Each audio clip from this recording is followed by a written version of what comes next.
To ask how often you do an activity, you could do it two ways. You could use me plus an infinitive. Infinitives are verbs that end in er, ir, and re.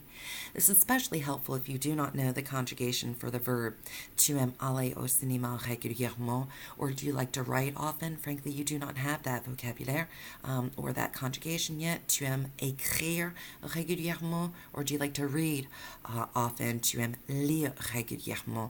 However, we do know how to break down ER verbs. So if it's an ER verb, let's do it in this way. Tu travailles souvent. We'll break down the ER verb by taking off the ER ending and adding an ES at the end because you're using tu as a subject. Let's look at our answers. Oui, souvent.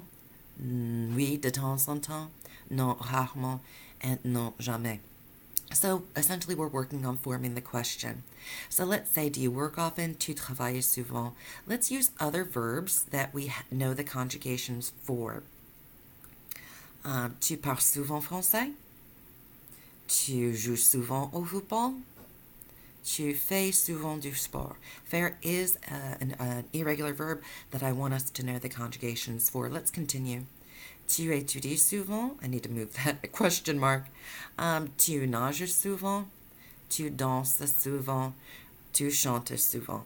Do not forget, we do not want to continue using travailler above and then adding an infinitive. Do you work often? Speak French? Right? Tu travailles souvent, parler français. Tu travailles is what we need to continue to change because we're going to be continuing to use different verbs in its place. So do not forget to change the verb in the verb form as you ask your questions.